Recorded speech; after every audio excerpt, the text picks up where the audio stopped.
on behalf of Flirt Rock and the Stellenbosch Graduate Institute, welcome to another Director's Hour.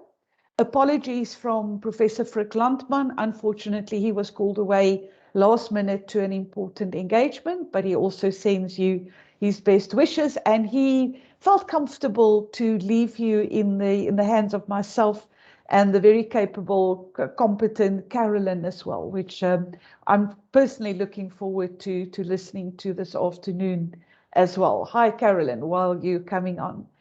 Carolynn is the CEO of the Good Governance Academy, which is an initiative of Professor King, and they're doing sterling work in also embedding governance into the MBA and business school material and curriculum and modules, which is absolutely, as we all know, critical to do. But Carolynn is a seasoned corporate governance specialist. She has got a long, very, very illustrious career in corporate governance. Particularly, I think Carolynn is one of the few handful really, truly IT governance experts in this country. She was one of the co-authors of the standards as well. So, and instrumental in putting these standards out. So I can really not think of a better person to address us on the topic than Carolynn. Carolynn, the idea of global corporate governance standards, I think was an idea which was frowned upon by quite a number of people, and let me be honest, including myself, saying, we've always been so strong about the fact that it can't be a one size fits all, and there are so many variables, etc. So what are we going to what are we going to achieve to have global corporate governance standards? But, after having read it, let me be honest also to say I was quite pleasantly surprised. In fact, I can even use the word excited with what I read. I really enjoyed reading through the content, and it just gave such a different perspective as well. So I'm really looking forward to you sharing with us some of your very valuable insight into ISO 37000. To all our participants today, while Carolynn is putting up her presentation, as always, please use the chat function. Carolynn is going to do a presentation to us for about 30 minutes, and I'm going to keep my eye on the chat. So let them roll in. Let's have a good debate, have a good, fruitful discussion after Carolynn's presentation on this topic. The poll that we wanted to run was a question as to, have you read, the ISO 37000 standards? Because I was interested to know how many of our, it's probably going to be over 100 participants today, have actually read the standards. So either we can do the poll, and hopefully you could see the poll, I'm not sure. But if not, then maybe just, give us a thumbs up. Give us a reaction to say, yes, I've read the standards. Thank Wayne. I see you giving a thumbs up. So then we can also get a feel. But otherwise, sit back. We're in the very capable hands of Carolynn. Thanks, Carolynn. Over to you. Thank you so much, Anna-Marie. Slides good? You can hear me? We can hear you, and we can see your slide. Thank you so much. Excellent. Thank you so much. So this standard was published on the 14th of September of this year, so just last month. I'm going to give you a little bit of a background in terms of where the standard comes from, and then just go into what does it mean for South African organizations. So first of all, the ISO standards, and many people will know the ISO standards or the South African Bureau of Standards, and we think about light bulbs and desks and batteries all having the SABS sticker. Really, this is kind of where it comes from, is on an international basis, the ISO standards. That it was established in February, just after the Second World War, and it's really under the auspices of the United Nations, specifically the Economic and Social Council. And that's quite important when reading the standard, because its primary purpose of this standard is to facilitate international trade. Now, in a South African context, the King Codes, and I'm going to really summarize up a lot of detailed work, but what they intended to do was bring certainty to the listed organizations originally. And it really did, which is why we have so many versions of it now. But the primary purpose of an ISO standard is to facilitate international trade. So to bring some kind of a normalization around expectations from, and in this case, an organizational perspective. To participate in the work, we participate through national standards bodies. So our national standards body is the South African Bureau of Standards. So I chair the South African Bureau of Standards, what they call the National Mirror Committee. So it's the Mirror Committee, it's a technical committee on the governance of organizations, and an ISO speak that's called TC 309, lots of ISO acronyms, and it lands well with an IT person. Looking at the ISO, you might think of ISO 9001 as a quality management system, or all of the other management systems and specifications. This is not one. This is a very new kind of standard. Unfortunately, we didn't have another word. ISO is quite limited in its terminology. We had to call it standard. We were vying for, call it a code, call it a guidance, but so we call it a guidance standard, but really it's just called a standard. We've spent many years, the last 5 years, working on this. I headed up the environmental scan, which was the first piece of work to be conducted after it was agreed to in November 2016. We met in Quebec City in May 2017, and we kicked off this environmental scan. The environmental scan work was to look at all the national codes, regulations, academic materials, and publications across the world to do with corporate governance, not-for-profit governance, or even the governance of SMEs, small, medium enterprises. We have an involvement of 77 countries in this work and 83 global liaison organizations. So those are organizations that represent global affiliations. So, for example, the International Corporate Governance Network, or the OECD, or the Global Network of Directors Institute. So all of these global organizations, IFAC, the International Federation of Accountants, all came to play a part here. The Institute of Internal Auditors.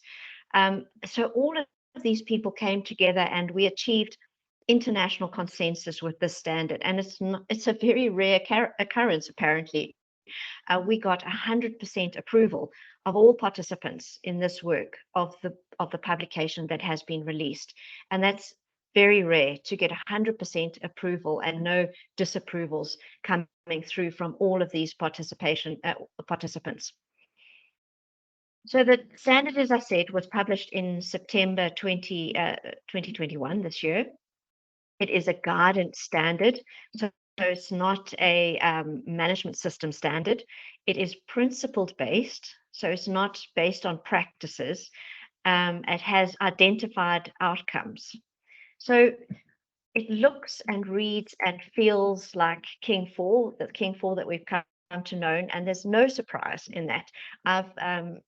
Myself and the South African delegation have worked very hard to negotiate to make sure that it looks and feels like the King report. In fact, I'm the liaison representative to the King Committee to make sure that we have the King Committee's guidance included in the development of the standard. Very much it's about governance and not management. But again, the purpose of this standard is to facilitate international trade. So we think about the large listed organizations and multinational organizations in South Africa, those organizations that are working cross borders, growing into Africa, those organizations that deal with international stakeholders, perhaps even international procurement, supply chains, development out of India, for example. All of this, this standard in terms of corporate governance or the governance of organizations is intended to deal with that. We needed to be very careful in establishing a standard that wasn't for today's requirements. So throughout our development of the standard, it was, yes, that's what the environmental scan said. That's what Australia says about this. That's what Latin America says about that. But what are we trying to say for the 21st century? What do we need to bring into consideration? So first of all, we needed to take the standard beyond corporate governance. So corporate governance had a very nuanced flavor to it, that it was for corporates only. And we very much, in line with the King Codes, brought the standard and made sure that everything in the standard spoke about and spoke to all sizes, all types of all organizations, no matter where they are incorporated. So very much this standard is not corporate governance, but takes the lessons and the benefits available from corporate governance and makes it available for all organizations. That being said, it's not state governance. So when it comes to public sector governance, the principles absolutely apply, but need to be considered in the context of the state guidance and the state legislation, like we see with the adoption of King 3 and hopefully soon the adoption of King 4 in the state's legislation. So very much the principles apply, but this isn't written specifically for the public sector, but can absolutely be applied to the public sector.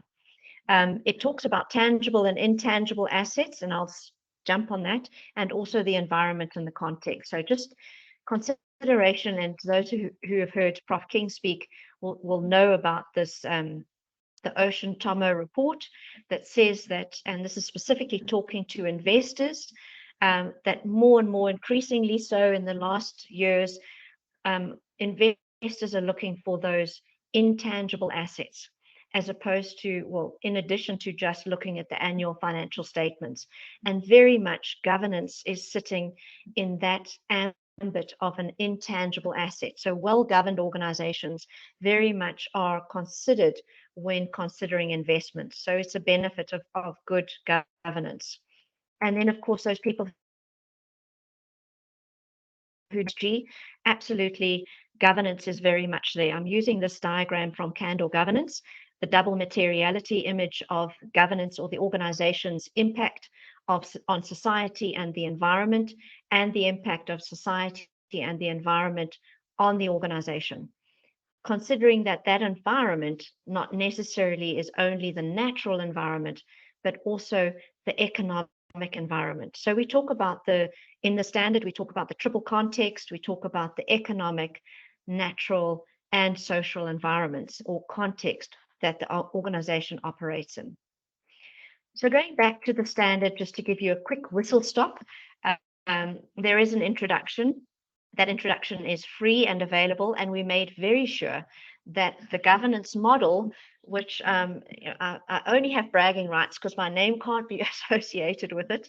My bragging rights are that I developed that governance model in conjunction with inputs from the professors Mervyn King, Bob Garrett, Bob Tricker. So very much speaks to those aspects in the model.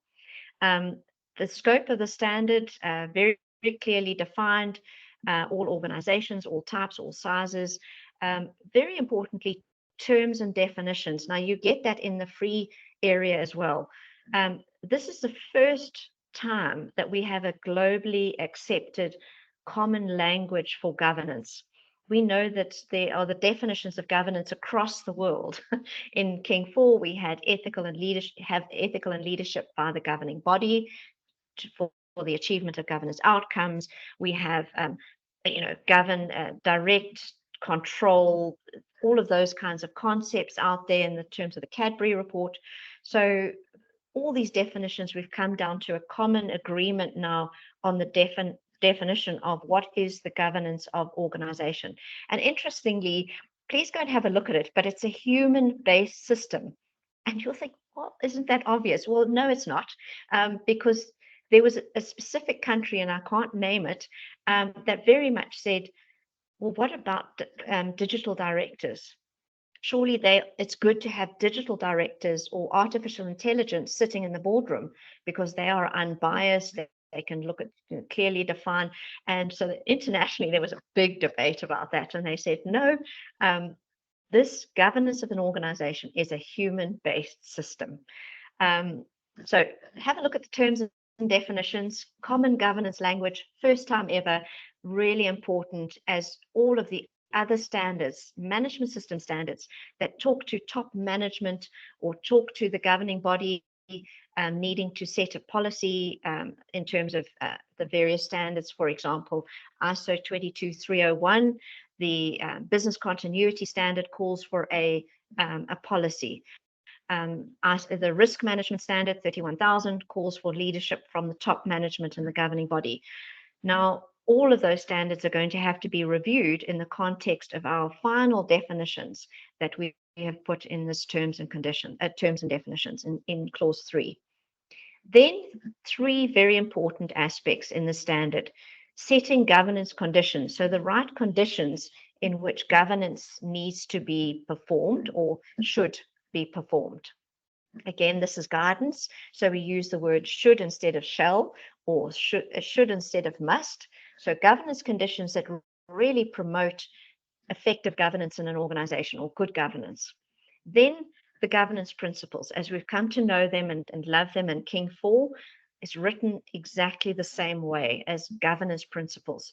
There are key aspects of practices. So as in King 4, we have recommended practices.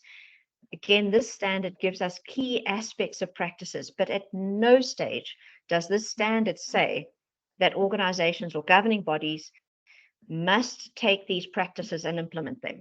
Never says that. It says, here are the principles that you should be applying as a governing body, and here are some key aspects for your consideration. And finally, very much like King 4, we have governance outcomes in this standard. It's pointless having these are all the principles that you should be applying without having the vision. Wasn't it Stephen Covey that says, begin with the end in mind? So here we have governance outcomes. That is the end in mind that we're aiming for. And it's not an end in mind for the governing body. Remember, the governing body's accountability is to the organization, to act in the best interests of the organization. So the organization achieves these governance outcomes. Okay, so what are these governance conditions? We talk about, and this is giving you a little bit of insight into the paid for version of the standard. Unfortunately, we haven't adopted it as a South African national standard yet. We're still jumping through the hoops and loops and things. So it still costs you 3,000 Rand to buy the standard, but it will soon be in the order of hundreds of rands as soon as we get this adopted. And believe me, we're working on this hard to get this adopted as a South African national standard. So these are conditions, governance conditions. There's governance conditions for the organization as a whole and governance conditions for the governing body itself. So the governance conditions for the organization as a whole is this consideration of integrated governance. So making sure that there's effective delegation from the governing body throughout the organization, that there is a differentiation and clarity around the difference between governance and management. And when we have executive directors, that clarification is made very clear when a person is instructing an employee or whether they are providing guidance, governance policies, or acting as a member of the governing body, in which case there is no authority to instruct. It's more in terms of guidance. So very clear in terms of the difference between governance and management. Then the consideration of sustainability. Absolutely.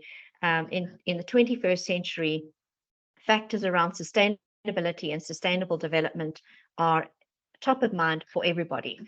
Keeping ourselves, especially with COP26 coming along now at the end of this month, a couple of days' time.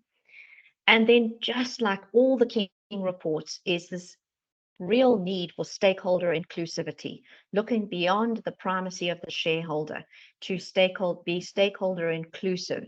That's not to consider, acting in the best interest of all stakeholders. We talk about in the standard, we talk about relevant stakeholders, and we talk about ethical dilemmas, which is balancing the needs, interests, and expectations of these relevant stakeholders. The governing body itself, you can easily expect this. We have had it in the King reports now, considering the governing body's composition and structure. So that's in terms of the competence of the governing body, the independence, all of those kinds of aspects, and then the use of committees. We know this very well in King. Now the rest of the world knows it too. governance model, this is what you can see in the free version. So I'm going to give you a breakdown of exactly what this means. First of all, in the middle, and I'm sorry, there's probably is a little bit of lag in terms of connectivity, so I might be talking ahead of these circles. So I'm just going to pause here so you can see the concentric circles. What we have in the middle is the primary governance principle. It's called the primary governance principle, and this is the purpose principle. It has two sides to this coin, that there's the organizational purpose, so that's the purpose for the entire organization, and the organizational values, again, for the entire organization, both of which include the governing body. So this is not the governing body giving to the organization. This is encompassing the governing body itself. So saying that when the governing body directs and guides the organization, it needs to do so in consideration of the organizational purpose. It's generally set in the founding governance documents. So that's your memorandum of incorporation, for example, or your shareholders agreement, or both. Organizational values, the governing body itself needs to behave in accordance with the organizational values. We know that good governance needs good behavior. So this is the primary governance principle. The next concentric circle are the core governance activities. Now, these have been developed out of the work from John Carver's policy governance, Bob Tricker's model, Bob Garrett's model, the outward-looking, inward-looking learning organization, learning boards models, the Professor King or the King report model. We see that in King 4 in the principle 6 around the governing body being the custodian. The very first recommended practice there is determining strategy, providing policies, overseeing the organization, and being accountable. The difference here is that one, their value generation. Now, we hear a lot of talk about value generation, and in terms of the integrated reporting side of things, we have value creation. And I'm going to spend one slide just unpacking that a little bit, because that is different and that is new. The next concentric circle is saying that it's not good enough just to have these basic governance activities. For the 21st century governance of 21st century organizations, we have other considerations, and these are stakeholder engagements, ethical and effective leadership. That must ring some bells for the South Africans of Red King 4. Ethical and effective leadership, data and decisions about insights from data and decision making, risk governance, social responsibility, and long-term viability. Essentially, those last two being the incorporation of sustainability in the governance of an organization. Importantly, those three outcomes sitting out there: responsible stewardship of both the organization's resources and the world's resources. How can the governing body do that? Well, understanding that the organization does impact on the world's resources, and the world's resources impact on the organization. So that's the double materiality there. So responsible stewardship of the world and the organization's resources. Effective performance, we know that in terms of King 4, and ethical behavior, long debates about, is it ethical culture or is it ethical behavior? And internationally, it was agreed that we're going to land on the term ethical behavior, because it's behavior that drives culture. Well, there was a long debate. So ethical behavior.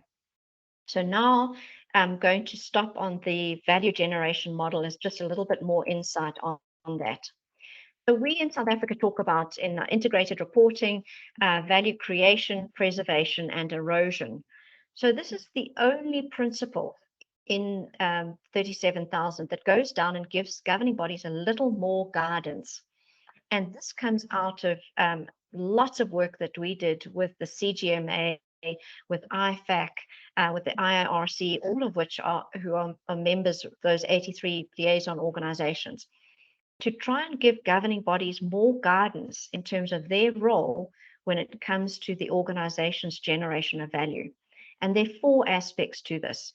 We called it value generation because it's more than creation. And there's recognition that creation is one step. So we called it generation. And we don't mean generation as in generation and then give it outside to all your stakeholders. Generation is just in terms of the activity.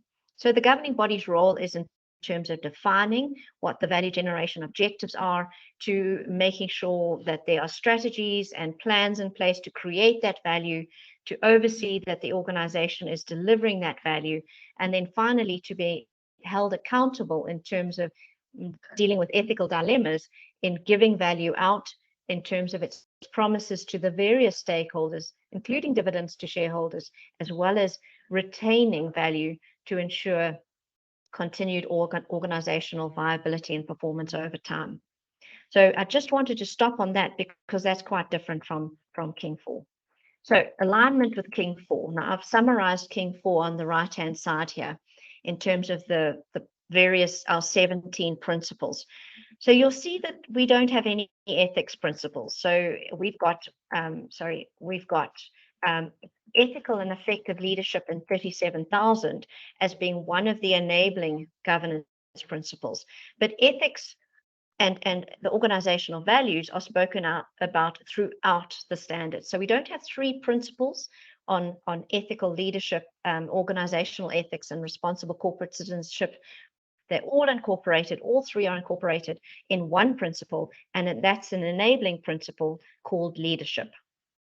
The second aspect is around the foundational governance principles, and that's where principles 4, 5, and 6 are spoken about. 6 recommended practice 1, and that's the strategy, policy, oversight, disclosure in the King 4 context.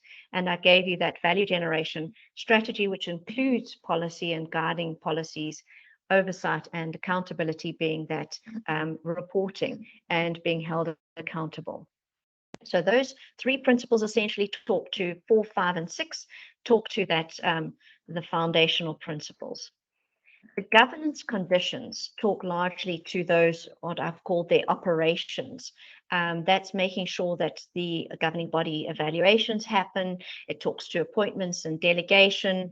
It talks to the composition of the governing body in terms of competence, diversity and inclusivity, and all of those aspects we've come to understand and recognize in those 5 governance principles in King 4. Then finally, largely the nitty-gritty of governance in ISO 37000 is the enabling principles, largely contained in the enabling principles. Now, if you were on top of things, you would have seen that there is no remuneration governance principle. I wanted to stop on this because the difference between Cadbury's report and Greenbury's report. So Greenbury came out 3 years immediately after Cadbury, because what Cadbury report didn't have was a discussion around remuneration. And that's why Greenbury report came out immediately afterwards, was the discussion around remuneration.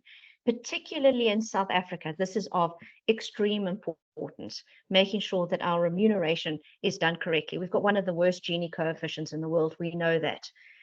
It's not spoken about explicitly in the standard. It is spoken about in terms of strategy, and that's making sure that you have an effective remuneration and stakeholder value creation considerations when setting the strategy for the organization. Very importantly, as we've seen in our large state-owned entities, if you incentivize and remunerate incorrectly, you're going to get the wrong behavior. So it's the standard ISO 37000 takes the approach of remuneration as being an enabler of the strategy. And yes, it does talk about fair and transparent remuneration, etc., but it doesn't go down into the detail that we have in King 4 about a remuneration policy and voting and all. And even now, you would have heard in the Fluid Rock webinar yesterday or the day before, talking about the new companies bill that specifically talks to the shareholders voting now on remuneration. So this is a classic example, and I wanted to bring it highlighted. And I know I've only got 3 minutes left to say to you that this remuneration is a specific national priority, and it talks to the way that 37,000 and King 4 will and have to work together. 37,000 isn't the be all and end all for South African organizations. You don't stop there. you need to take the national priorities into consideration, and those are all contained in King 4. So let's take the next one, compliance. You don't see a compliance principle in ISO 37000, but compliance is assumed and spoken about throughout. It talks about compliance obligations. Actually, in Technical Committee TC 309, one of our policy, standards. So we've got the governance standard as an ISO 37000, but the new ISO 37301 is the compliance management system standard. So it is very much within the work of this Technical Committee on the Governance of Organizations. But the compliance governance aspect is written throughout to say that this is a key consideration, but not a governance principle. It is understood that compliance is that governance is on the basis of compliance obligations. The next one is assurance. You don't see an assurance principle, and that's because assurance is again written throughout, but specifically in oversight. And there's a whole recommended or not recommended key aspects of practices around assurance in oversight. And it's spoken about in quite a lot of detail in practice as opposed to in being can you still hear me, by the way? We can hear you. Thanks, Carolynn. Loud and clear. Excellent. Okay. I'm getting messages coming through, so I thought maybe I wasn't heard. No, you the last well one heard, is near thanks. and dear to, thanks, Anna-Marie. The last one is near and dear to my heart, and that is technology and information. Neither technology nor information are spoken about, are detailed as a governance policy in ISO 37000. Both of these aspects have their own governance standards. So technology is a standard called ISO 38500, and we are busy revising ISO 38500 right now to talk exactly to 37000. And the other one is 38505, parts 1 and 2, which is all about data governance. We do have, and those of you who were astute, we do have a enabling principle called data and decisions. And that's because decision-making is a core governance principle, and decision-making needs to be on the basis of the insights that are obtained from data. King 3 said it well when it said that data or information is a core strategic, should be treated as a strategic asset. And that's exactly what this principle in ISO 37000 talks about. It doesn't talk about technology or doesn't talk about data as principles, but it talks about that data is a strategic asset for decision-making by the governing body and by others, for example, stakeholders in integrated reporting, but also for good purposes and for bad purposes, as in cybersecurity, and information security. So it recognizes that the strategic nature of this very important asset for the governance of an organization. So as I've spoken about all the way through, how does this work with national codes and standards? And we're going to be putting out a technical report on this. We've got approval. We're busy working on it as ISO 37000 in the South African Bureau of Standards Technical Committee. We are putting out a specific paper on the alignment between ISO 37000 and national codes and regulations, specifically King 4.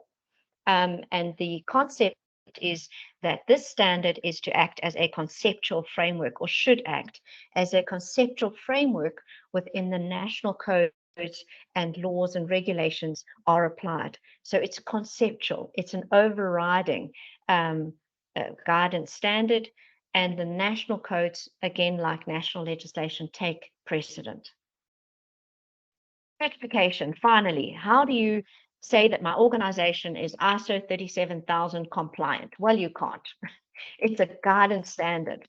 You would do well if your organization could show that it was a responsible steward, it was behaving ethically, and was performing effectively. Those are the outcomes that ISO 37000 is looking for.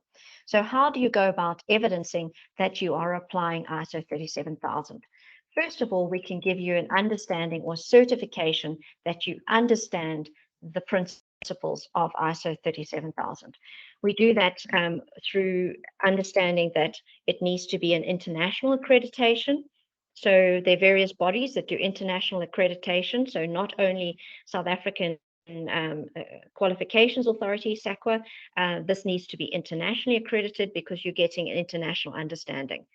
It needs to be endorsed. So the training that you need to get training that has global recognition that this is good training. So it's not a locally manufactured training. And then also you need to be sure that the trainer that you have giving you the training really knows what they're talking about. You need to know that the training organization won't take your money and run away with it. And I'm happy to say we've got that in the Fluid Rock guidance course that's been provided. It's been done in conjunction with Candor Governance, and I'm embarrassed to say that I'm going to be the one standing in front of you in the videos. It is endorsed by the Good Governance Academy. APMG is the certification body behind it, so it is internationally certified. They're accredited on the basis of Oxford University's process, and the training organization is Fluid Rock Governance Group. And I know I've gone beyond my 30 minutes, so sorry. Thank you very much for listening to me.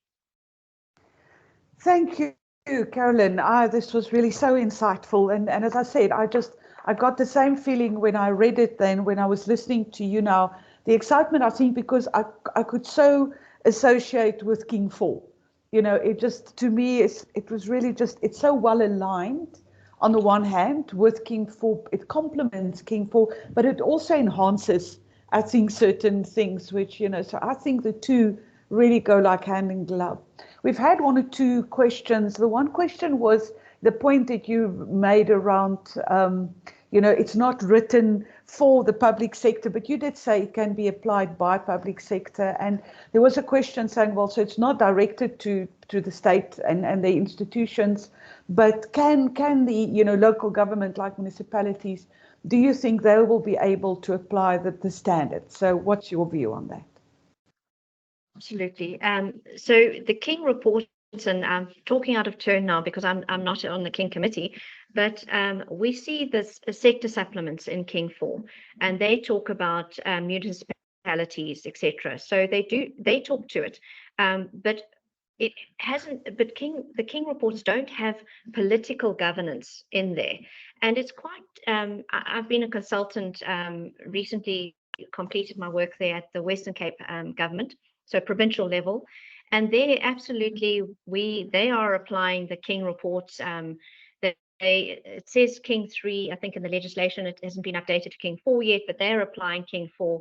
And I think the difficulty for me in applying King 4 was the understanding of who is the governing body, because you've got this overarching, you know, political policy setting, and then you've got governance policy setting almost, which is happening at the executive level, because the executive level, even though they're executive, almost act like a governing body within the political mandate. So it is quite confusing, but once you've considered that and you've applied almost a German dual board model, you know, to it, then it becomes easier. Well, the same applies to ISO 37000, is that once you've understood who your governing body is, then the principles apply just like the King 4 principles. No, and I think to add on to what you're saying, you made the point earlier, and it comes through quite strongly in the standards. It's all about behavior. You know, that's to me, you know, that came through so strongly. It's about understanding the purpose. What is the reason for existence of this organization? And then living, you know, having an authentic life, if I can call it that, in living, you know, aligned with that purpose, and making sure that you achieve that purpose. And in that process, you create value for all of your stakeholders. So all of that, none of what I've just said is contradicting what is, for example, in the King report, and I think many other corporate governance codes out there. There was a question as well that if you're a listed entity in South Africa and you've got operations in Africa, you know, and you know they apply King 4 as well. Would you need to really reevaluate your governance policies to make sure that they are aligned? Will there be a need? And I think it goes for any organizer, any company or organization. Would they have to revisit maybe some of their governance policies to align with the ISO standards? I would recommend that actually the governing body does spend the beginning of their next board meeting, actually spend some time to sit down to say, these are the internationally accepted principles for good governance. Are we applying these principles? And it's not management to do it. You can't say, company secretary, go and have a look at this, and come back and report and do a gap analysis. Gap analysis. It's not about that. It's a governing body. Just spend half an hour, sit down, look at the principles, look at what they mean and what they're trying to elicit out of the governing body's behavior, and say to yourselves, truth be told, are we applying this? Because this, listed companies, you have to apply King 4. You have to, it's a compliance regulatory requirement. But in all honesty, sit down with 37,000 and say, this is what's been agreed internationally. Are we applying it? And I think if you start on that basis, and yes, King 4 has given you very, very, very good guidance. I mean, the ISO 37000 has had huge input from the King report. So yes, it's given you a good foundation. But I would say next board meeting, just take half an hour to say, how are we applying these and how are we doing it? Just as a check. No, absolutely. And as you say, it applies throughout the world, and to any organization, doesn't matter what sector you are in. But it comes to the point that I jokingly say that, when I made the comment to the King Committee that one day that when they publish King 5, that they should consider putting a watermark on every page of King 5. And the watermark should say, apply your own mind. We're not going to give you a checklist. And I think that's the message I get from these standards as well. Apply your own mind honestly, ethically, effectively to what's here and see how you can, ensure that those principles are actually true and for your organization. There is a question that says, so NGOs internationally can also follow ISO 37000 for good practice. And yeah, I think I know what the answer is, but let me hear from you. Yeah. Absolutely. So 2 countries are very excited about this in terms of their non-profit sector. The one is the charities in the UK. So the charity sector it's a very big sector in the UK, and that charity sector is very excited about ISO 37000, and they've been engaged with the British Standards Institute, BSI, in the development of 37,000. So the non-profit thinking came through when we were actually editing and authoring the standard. The other country is Australia, because Australia recognizes this third sector, this non-profit sector. And in fact, most Australian directors cut their teeth in the non-profit sector. And then once they've proven their credence and credibility in the non-profit sector, that builds their CV to be then start acting as director in the for-profit sector. So they see that as a training ground, and they were very excited to get this guidance for the non-profit, because really their code talks to the listed. It's an ASX code. They have got non-profit codes. New Zealand's developed non-profit codes, but this really brings that international flavor to it. That when you're a director in a non-profit, and you're most times not getting paid to put your life on the line there, and your reputation on the line. Here you've got some guidance now, and you can go in any country and be a non-profit director on a non-profit board in any country, having this background. No, absolutely. One thing that gave me the shivers when you spoke earlier on, made me go cold, is when you mentioned, the potential, the comments made about artificial intelligence in the boardroom. And I was like, oh, please. It's not, not in my lifetime, please. It's already difficult enough to deal with human beings. I think it would probably be even more difficult to deal with non-human beings, in the boardroom.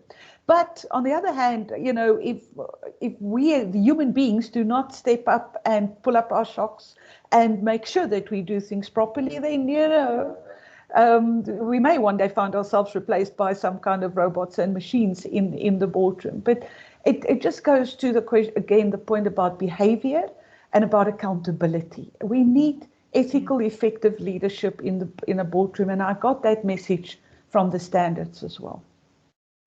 Absolutely. Funny, so in the decision making and delegation, the delegation is a governance condition. We had to be very clear that you could delegate to AI. So we needed to word very carefully, because you can get, we use it today. We get our phones to tell us stuff. Google Maps tells me where to go all the time. So we do delegate. I delegate to Google Maps, and I trust Google Maps, and I do look up and make sure I'm not ending up in the back of beyond. So I do my oversight bit, but I have in effect delegated to Google Maps. So we needed to make sure that our language considered that in the delegation, that actually, yes, you can delegate responsibilities to systems. I'm glad to see Roger is with us on the same page as us, saying, it's a scary thought. But and just before for the audience as well, I have posted a link to the training course that Carolynn was referring to in the chat. Also in the chat I found the poll. So I saw that, the majority, which was to be expected, it's very new still, that the majority of our attendees have not yet read the ISO standards. And I really want to encourage you, Carolynn, you said that it currently costs about 3,000 Rand, but once it's gone through and it's been accepted here, it will be much less. What is the process to get it sort of adopted, and what's the kind of timeline? What are we looking at, if that's not an unfair question? I can't talk on behalf of the SABS because it's going through their processes, but there needs to be a national consultation. So through the Mirror Committee, SABS runs with the process. It's their administration. So as a technical committee, we have already submitted our recommendation to SABS to say this should be adopted as a South African national standard. SABS then needs to put it out for public comment to say, is this applicable to the South African context, or do we need to make changes to make it applicable to the South African context? And understand that that's underway and it's in process, and only once that process is finished does it come back to the standards authority. Basically then reviews what feedback it's received, and then it will publish it as a South African national standard. We did try and preempt or expedite the process by because our committee meeting happened in June before the publication, or it was July, and we said, please, can't we just get the process rolling, because we know that we were so, the South African delegation was absolutely fantastic in participating in all of these online meetings. When my husband walked past and heard me in these online meetings, he was pulling his hair out. This is negotiation, international negotiation to try and get the South African way that we come to you. We used to in the King reports. We believe that it's internationally best practice. We're not the only ones. Many countries believe that the King reports are the best approach to governance. So we needed to be very clear and forceful in making sure that our voices were heard. No, absolutely, and thank you. I think I can say I speak on behalf of everyone, Carolynn, if I say thank you, and because I know you were a strong voice in leading the South African delegation in that, and thanks for that. It does say a lot for the King report as well. The one thing that I want to understand a little bit and hear from you is on the accreditation, because I think if eventually in time to come, it really is, it's bedded down and adopted and accepted internationally as an acceptable standard, then you may find that, companies with mergers and acquisitions, on doing due diligences, on applying for funding, all of those sorts of things. One of the conditions may become an accreditation on this ISO standard. How is that going to roll out? How do you see that happening? So we've already approved as the ISO technical committee 2 work items. One is governance indicators. And to be honest, the South African delegation has voted against that every time it's come up. But we'll see what they developed. It has been internationally approved as to complete that work. And the other one is a governance maturity model, which South Africa is actually co-convening that piece of work with India. So India they presented it, and South Africa is co-convening that working group.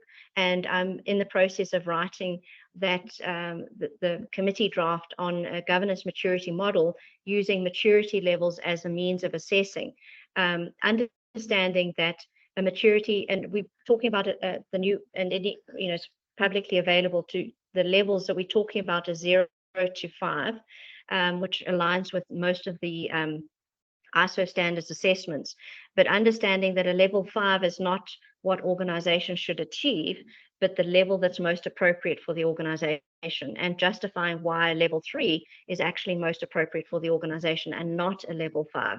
And in that way, we can cater for all sizes and types of organizations.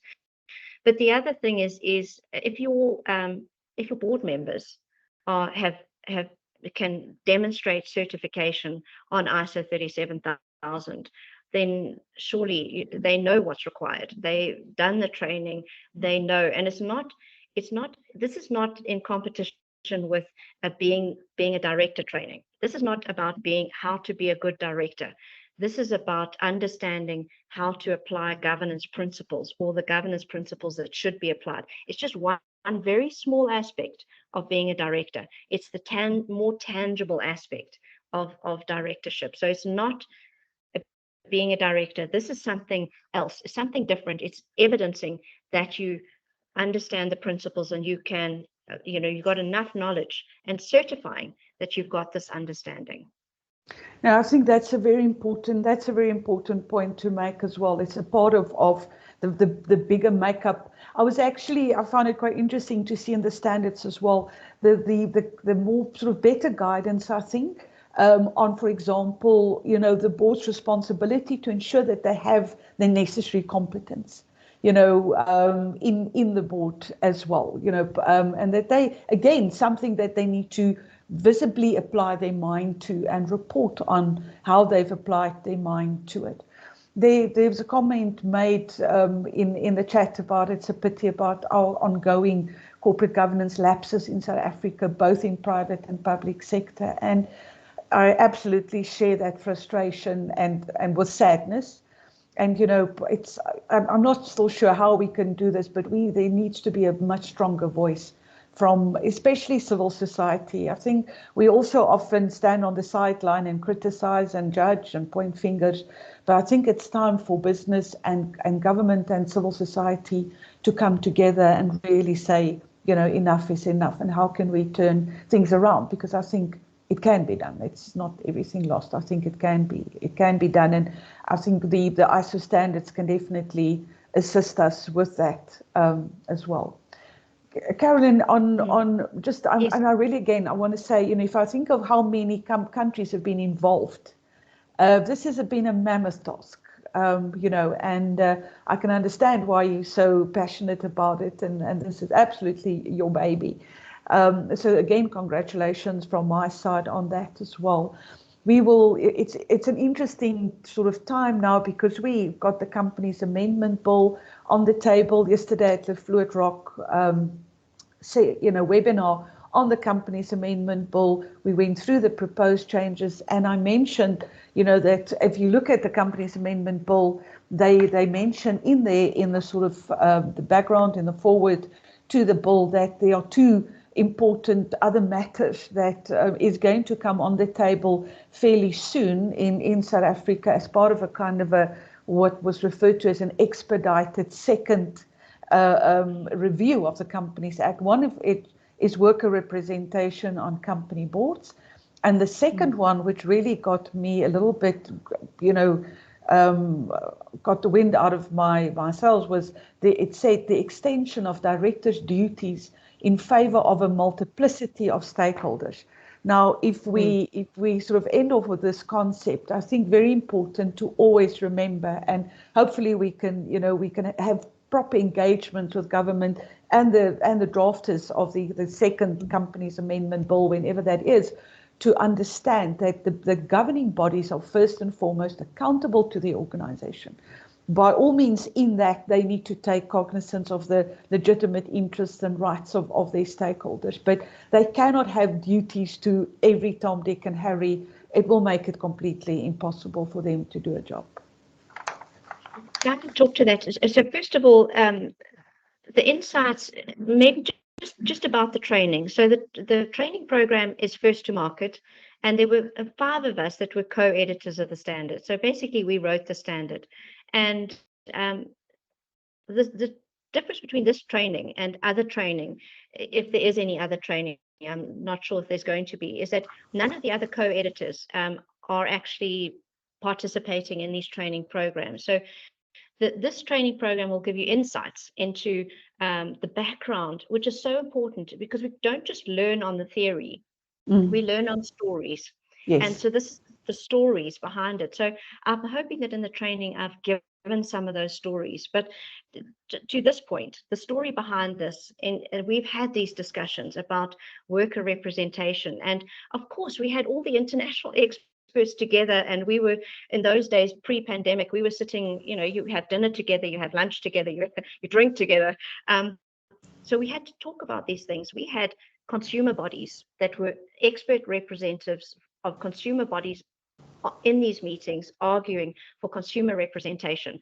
We had worker representation. We had the Germans, pointing fingers at you're taking an Anglo-Saxon opinion, and that's in the unitary board issue, and we dual board, and it doesn't work like that. And just because the Second World War went, I won't go into the details, but it's everybody acknowledges, and I hope that South Africa isn't the first country to get this wrong, is that yes, there is a level of worker representation, but that's at the supervisory board.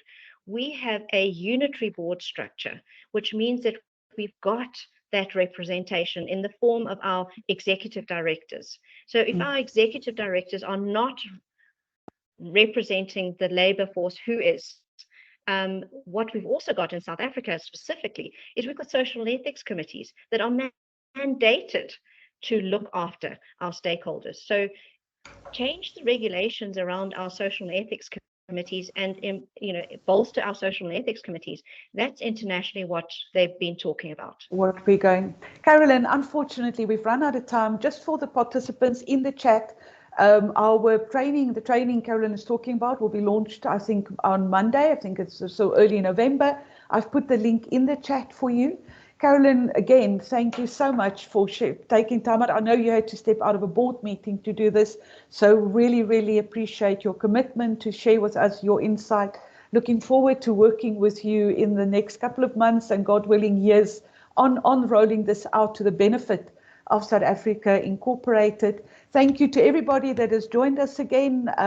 Hoping to see you for one last round of Directors' Hours in November. Wishing you all well. Have a lovely afternoon. Carolyn, you've got to get back into the boardroom. Thank you so much. Thank you so much. Thank you, Anna Marie. Bye, everyone. Bye-bye. Thanks for listening.